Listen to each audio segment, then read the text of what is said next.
안녕하십니까. 마더텅에서 물리학과 화학을 담당하고 있는 고낙기라고 합니다. 26학년도 대학 수학능력시험 과학탐구 영역 물리학 1 일단 분석을 시작하도록 하겠습니다. 일단은 어떤 문항들이 출제가 됐는지 이제 전체적으로 한번 볼 건데요. 자, 첫 번째 이제 문항 정보에서 역학과 에너지에서 지금 9문항이 출제가 됐습니다. 물론 늘 이런 식으로 출제가 됐었는데 물체 운동에서 늘 그렇듯이 한 문항 출제가 됐고요. 그 다음에 뉴턴 운동 법칙 마찬가지로 정제한 물체 힘분석, 그 다음에 운동 방정식 문항이 출제가 됐죠. 그리고 운동량 충격량도 이제 기본적인 문항 한 개랑 그 다음에 운동량 보존의 법칙을 쓰는 문항이 하나가 출제가 됐습니다. 그리고 1에너지 항상 19번 아니면 20번에 배치가 되는 거죠. 그리고 열역학 1법칙, 상대성, 그 다음에 질량과 에너지 늘 나오던 대로 출제가 된 거를 보실 수가 있을 것 같네요. 다음으로 물질과 전자기장에서 지금 6문항이 출제가 되어 있는데 이것도 늘 나오던 문항 배치기는 합니다. 예, 항상 나왔죠.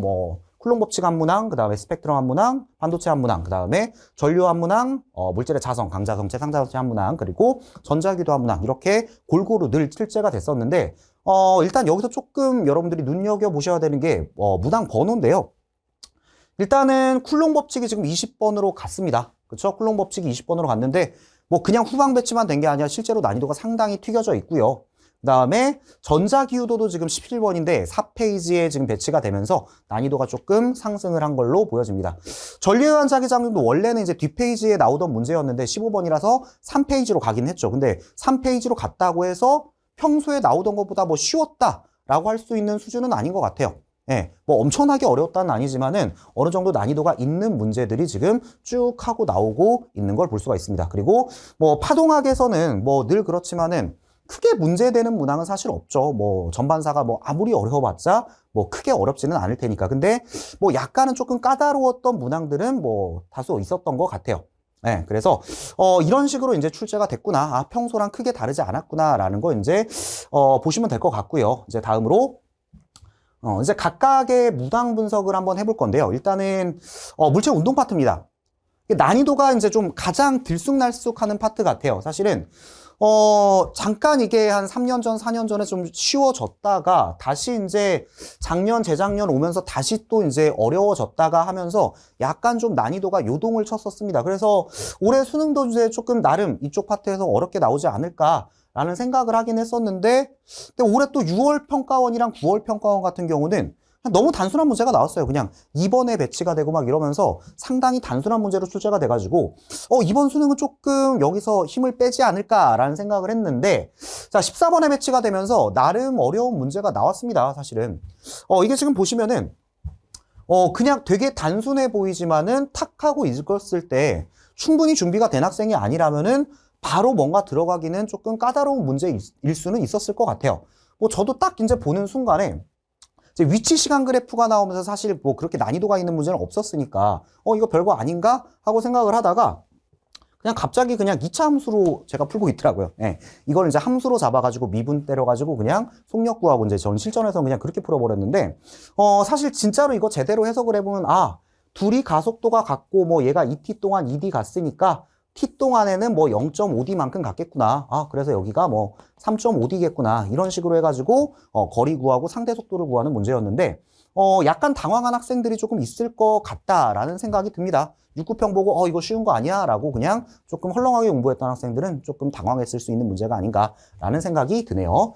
자, 그 다음 문항으로는 뉴턴 운동 법칙 문항인데요.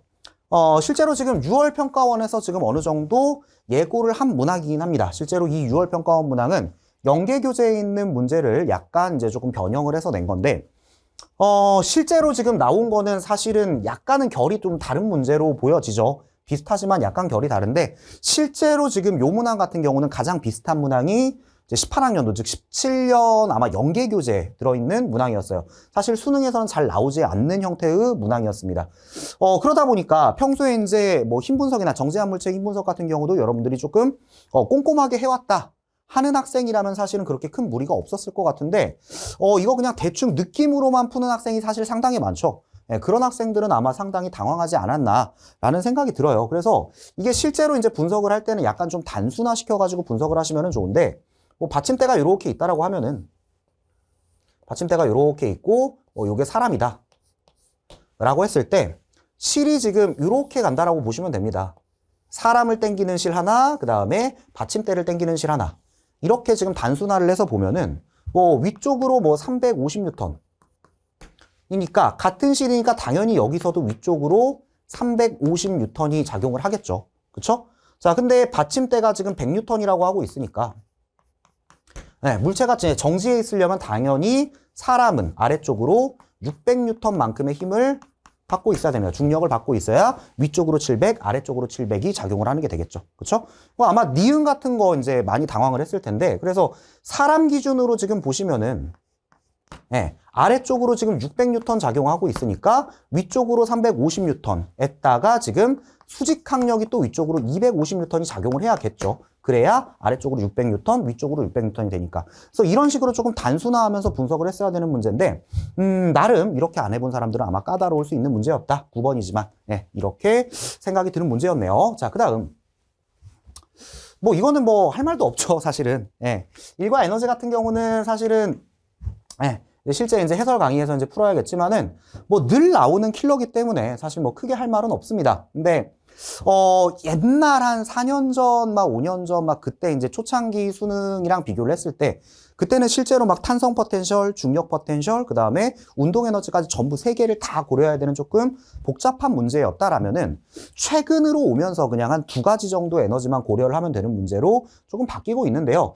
그래도 그나마, 뭐 사실 유언보평이나 구월모평 같은 경우는 그렇게 막 크게 까다롭지는 않았습니다. 그렇게 포맷이나 이런 것들이 크게 까다롭지 않아가지고 평소에 그냥 연습을 했던 학생들이라면 되게 쉽게 풀었던 문제였다라고 한다면, 수능 19번 같은 경우는 사실은 6구평보다는 조금 까다롭지 않았나라는 생각이 들어요. 이게 막 조건들을 쭉 하고 보면은 여러 가지 조건이 되게 많습니다. 막, Q랑 R에서 뭐 높이가 같고 뭐 어쩌고 막 하고 있는데, 이게 이제 저 같은 경우도 사실은 처음에 그냥 아무 생각 없이 막 쭉 하고 식 써가지고 풀었더니, 식이 상당히 길게 나오더라고요. 예, 뭐, 답은 나오는데, 식이 상당히 길게 나와가지고, 이건 아닌 것 같은데, 라는 생각을 했는데, 다시 한번 보니까 이제 이 조건 가지고 좀 몇 가지를 체크를 할 수 있는 게, 있었는데, 아마 이게 보였던 수험생이라면 이것도 아마 식을 좀 줄일 수 있었을 것 같습니다. 뭐, 이를테면은, 이런 게 있죠.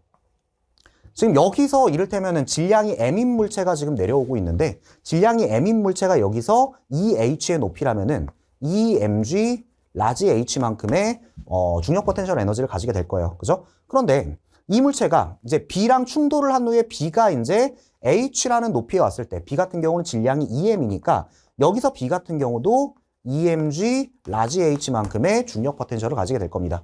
자, 그런데 문제 조건에서 운동 에너지가 서로 같다라는 조건이 있기 때문에 지금 뭐 여기서랑 여기서 같다라고 하는 P랑 S에서 운동 에너지가 같다라고 했기 때문에 여기서의 운동 에너지, 여기서의 운동 에너지까지 같으면은 지금 양쪽에서 A와 B의 역학적 에너지까지 같다라는 거죠. 그죠? 그래서 이걸 먼저 중심으로 잡은 다음에 풀었던 학생은 조금 더 편하게 풀지 않았을까, 이렇게 하면 식이 좀 많이 줄기 때문에. 그래서 문항을 읽고 나서 조금 포인트를 잡아서 푼 학생이라면은 어느 정도 시간 내에 풀 수 있을 것 같고, 그냥 막 막무가내로 이렇게 뭐 저처럼 막무가내로 쭉 하고 풀었던 학생은 조금 시간이 걸리는 문제가 아니었을까라는 생각을 하게 되는 문제였습니다. 다음 문제로 가보면, 물질과 전자기장인데 이게 사실은 뭐 한 3년, 4년 전까지만 해도 여기를 킬러라고 부르기는 약간 조금 쑥스러운 난이도였는데, 이게 어느 순간부터가 점점 조금 난이도가 올라갔던 것 같아요. 기본적으로 이제 쿨롱 법칙이랑 그 다음에 전례유한 자기장 파트가 좀 난이도가 올라가면서 실제로 4페이지에 배치가 되는 경우가 많았는데요. 이제는 전자기후도도 슬슬 좀 미쳐 날뛰고 있지 않나라는 생각이 드는 게, 작년 수능도 사실 마찬가지였습니다. 전자기학 파트가 사실은 조금 어렵게 출제가 됐는데, 뭐 이번에도 그냥 만만치 않죠. 지금 보시면은 섹션이 나뉜 게 지금 1, 2, 3, 4까지 나뉘면서 지금 뭐 이런 식으로 나뉘어 있죠, 지금. 이게 뭐 물론 전자기후도 이거 뭐 쉬운 파트 아니야 라고 생각을 하겠지만은, 실제로 이게 진짜 조잡하게 내서 이제 추론을 할 때는 상당히, 특히나 30분 안에 20문제를 풀어야 되는 여러분들 입장에서는 이거 추론해가지고 좀 분석하는 게 상당히 까다로웠겠다라는 생각이 들어요. 그래서 점점 지금 전자기후도마저도 조금 괴랄해지는 느낌이 들고 있고요. 그 다음에 쿨롱 법칙 환상이었습니다. 이것도 20번 같은 경우는 저도 뭐 상당히 절었던 기억이 있는데, 이게 일단은 당연히 항상 우리는 이제 힘이 0인 부분을 이제 기준으로 잡아가지고 이제 문제를 이제 추론을 하면서 풀어 나가는데, 뭐 예전에는 그냥 간단하게 뭐 간단한 계산으로 이제 우리가 풀 수 있는 문제였다라고 하면은 최근에는 이제 이렇게 이제 실질적인 거리를 안 주면서 어느 정도 이제 전하랑 이런 것들을 추론을 한 후에 계산을 하는 문제로 바뀌고 있죠. 그렇죠? 그리고 작년부터 그래프를 뭐 거의 뭐 100% 주는 것 같아요. 그죠? 근데 그래프는 보통은 이제 해석을 하면서 우리가 조금 편하게 풀 수 있는 도구가 돼야 되는데 이것도 조금 점점 괴랄해지면서 뭐 개인적으로는 상당히 압박을 받았던 문제였던 것 같습니다. 예. 차분하게 한 몇 분 정도의 시간이 있다라고 하면은 뭐 쉽게 풀 수 있는 문제라고 할 수는 있겠지만은 이거는 시간 안에 풀기는 상당히 어려웠던 문제 같아요. 자, 뭐 이런 류의 문제가 출제가 됐었고요. 그래서 이제 뭐 총평을 하자면은 실제로 난이도가 어쨌든 조금 상승한 수능이 아니었나라는 생각이 듭니다. 어쨌든 실제로 타임 어택을 했을 때 저마저도 어쨌든 압박을 조금 받았었고 쉽지 않은 난이도였다라고 생각이 듭니다. 그리고 실제로 뭐 등급컷도 그렇게 높지가 않죠. 그래서 전반적으로 어쨌든 상당히 난이도가 있는 시험이었다라고 이제 말씀을 드리고 싶고요. 다음에 이게 이제 그럴 수밖에 없었던 게 사실은 그냥 마지막 페이지에 뭐 한 2문제 정도가 어렵더라. 뭐 이런 수능이라면 이제 상관이 없는데 사실 2페이지, 3페이지에서 제가 봤을 때는 조금 학생들이 당황할 수 있는 문제들이 많이 보였어요. 6번이었나요? 아마 이제 뭐 파동학 문제에서도 사실은 이게 흔한 유형은 아니었는데, 뭐 보강 간섭 일어나는 게 몇 군데냐 뭐 이런 문제가 나왔었죠. 작년 6월 평가원에서 한번 다룬 적이 있는데 흔히 나오는 유형은 아니다 보니까 아마 거기서 걸린 학생들도 조금 있을 것 같고 또는 이제 9번의 힘 분석이나 그 다음에 운동 해석에서도 상당히 조금 당황한 문항들이 있었을 것 같아요. 그러다 보니까 아무래도 이제 4페이지 가는 거까지 조금 평소보다 더 걸리거나 이런 학생들이 있지 않았을까. 그렇게 되면 아무래도 마인드 컨트롤이 힘드니까 조금 상당히 힘든 시간이었을 것으로 생각이 됩니다. 자, 그래서 뭐 이게 해석이나 접근에 따라서 이제 시간 분배가 다양해질 수 있는 문항들이 있다라고 제가 이제 여기다가 써놨는데요. 아까 이제 보여드렸듯이 이제 20번 같은 경우도 포인트를 잡은 다음에 식을 쓴 사람과 포인트를 잡지 않고 그냥 식을 쓴 사람 같은 경우는 실제로 식의 양이 2~3배 이상 차이가 날 거고요. 그죠? 그 다음에 뭐 14번 같은 경우도 제가 이제 함수로 풀어버렸다라 그랬는데 전혀 효율적이지 않은 방법이거든요. 함수가 아니라 바로 그 문제 포인트를 잡아가지고 상대 속도 문제구나 하면서 푼 학생들은 아마 또 빨리 풀었을 것 같고 그래서 어떤 풀이법으로 접근을 했냐에 따라서 실제로 시간이 많이 갈렸을 것 같은 시험인 것 같습니다. 자, 그래서 이제 27학년도 수능을 위한 이제 학습 방향을 조금 말씀을 드리면은 뭐 어쨌든 지금 이제 난이도가 조금 올라왔고 나름 뭐 등급컷이 조금 아름답게 갈릴 것 같아요. 그래서 이 정도 난이도가 아마 유지가 되지 않을까라는 생각이 드는데요.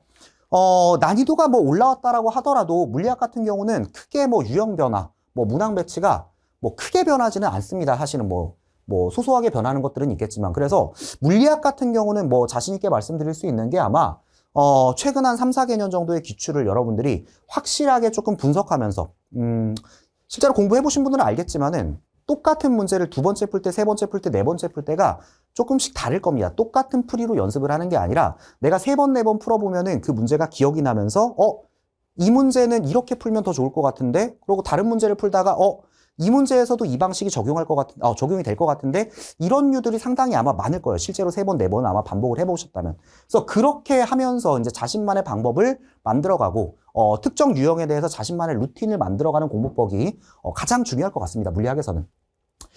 근데 이게 이제 뭐 그런 것도 중요하겠지만 어쨌든 최종적으로는 여러분들이 4페이지 20번까지 이제 다 가는 게 이제 목표일 테니까 어느 정도 자신만의 이제 방법이 정립이 됐다면은 충분히 이제 깊숙하게 풀어보면서 자신만의 방법을 이제 완벽하게 체화하는 것까지 가야겠죠. 그렇죠? 그래서 뭐 아마도 이제 뭐 9월 이후나 이럴 때는 조금 다양한 모의고사를 풀어보면서 여러분들이 이제 타임어택 연습도 하고 하다 보면은 내년에도 아마 유형 변화가 크지는 않을 것으로 생각이 되기 때문에 충분히 여러분들이 고득점을 할 수 있을 것이라고 생각이 됩니다.